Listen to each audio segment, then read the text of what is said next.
Kotaku Australia has just shut down, and this has had an enormous impact on the gaming industry. Obviously, that is a joke. No one cares. However, let's get serious for 1 second. Today, it was announced that Kotaku, Vice, Gizmodo, and Lifehacker will close their doors in Australia. While I am not too familiar with other outlets' content, I know a bit about Kotaku. In fact, there was a time when I enjoyed reading their articles.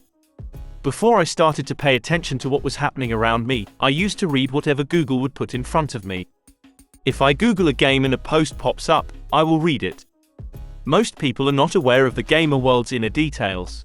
While it might feel like it, those who know what Day is, Sweet Baby Inc., or the bad business practices of Electronic Arts or the Blizzard lawsuit are in the minority.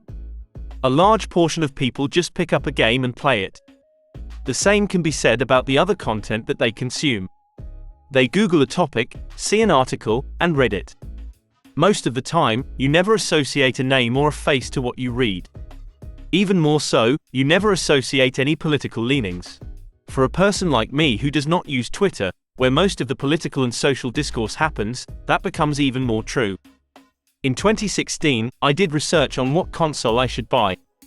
I came across a PlayStation 5 review from IGN where they complained about the US political election during most of their article about the PS5. That was the first time I encountered such a blatant insertion of politics into video games. I started paying more attention and concluded that most gaming outlets were doing this. I enjoyed reading Kotaku because they put the most effort into their articles. They would write 2,500-word pieces filled with opinions and information, whereas other outlets would barely write 300 words to get a headline. Sadly, once I started to notice that writers were injecting their personal politics into their game reviews, I could no longer ignore it. Listening to a Witcher 3 review filled with 10 reasons why Donald Trump is wrong became tiring. Then, I started to notice the attacks. If you try to disagree with them, they will hunt you down and shut you down. They become increasingly hateful towards independent creators, likely because they feel that these creators are stealing their spotlight. Recently, Kotaku has been filled with what most call activists LARPing as game journalists. All they are interested in doing is talking about politics. Granted, all I talk about is drama, but I do not hide my comments in a GTA 5 review. You have Kotaku writers picking fights with people. A writer recently tried to infiltrate Sweet Baby Inc., detected and get the personal information of members. I can only imagine what she wanted to do with that personal information. The journalists are on Twitter, making hundreds of tweets daily, trying to get hosting companies to shut down sites they dislike.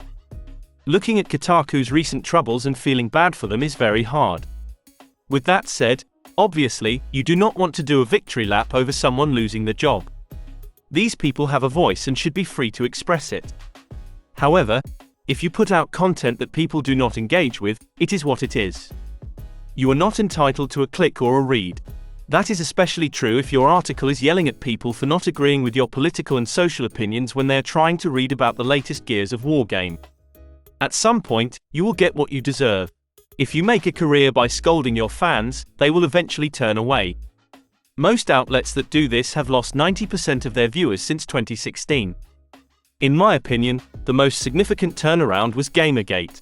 That was when most gaming fans woke up to just how untrustworthy most of these publishers were. I won't do a victory lap because of this shutdown.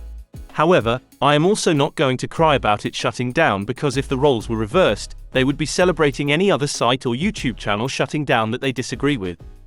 In fact, they will try to play an active role in getting it shut down.